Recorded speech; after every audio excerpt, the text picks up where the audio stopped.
નમસ્કાર દર્શક મિત્રો, ઇન્ડિયન કંટ્રોલ પ્રેસમાં આપ સૌનું હાર્દિક સ્વાગત છે। આણંદ નગરપાલિકા તંત્રની લાપરવાહીને કારણે શહેરમાં વધુ એક વૃક્ષ ધરાશયી થયું। આણંદ નગરપાલિકા તંત્રની લાપરવાહીને કારણે શહેરમાં વધુ એક વૃક્ષ ધરાશયી થયું છે। આણંદ વિદ્યાનગર રોડ ઉપરના ડિવાઈડર પરનું એક વૃક્ષ ધરાશયી થઈને કાર પર પડ્યું છે। આ ઘટનામાં સદનસીબે કોઈ જાનહાનિ થઈ નથી, પરંતુ કારને ભારે નુકસાન પહોંચ્યું છે। એક જ અઠવાડિયામાં શહેરમાં ત્રીજો વૃક્ષ ધરાશયી થતાં પાલિકાની કામગીરી ઉપર પણ સવાલો ઉઠી રહ્યા છે।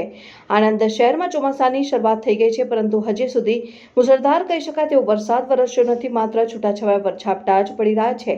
તેમ છતાં પાલિકા તંત્રએ પ્રી મોન્સૂન કામગીરી પરત્વે દાખવેલી લાપરવાહીને કારણે દર બીજા ત્રીજા દિવસે શહેરમાં વૃક્ષ ધરાશયી થવાના બનાવ બની રહ્યા છે। ગત શુક્રવારના રોજ સામાન્ય વરસાદમાં જ શહેરના 100 ફૂટ રોડ પર આવેલ એક ધોતિંગ વૃક્ષની મોટી ડાળ તૂટીને રોડ પર પડી હતી। જે વખતે માર્ગ પરથી મોપેડ લઈને પસાર થતા બે યુવકો આ ડાળ નીચે દબાયા હતા। જોકે સદનસીબે આ ઘટનામાં બંને યુવકોનો આબાદ બચાવ થયો હતો। જે બાદ પણ તંત્ર દ્વારા શહેરમાં જોખમી બનેલા વૃક્ષો અને તેની ડાળીઓ કાપવાની તસદી લીધી ન હતી।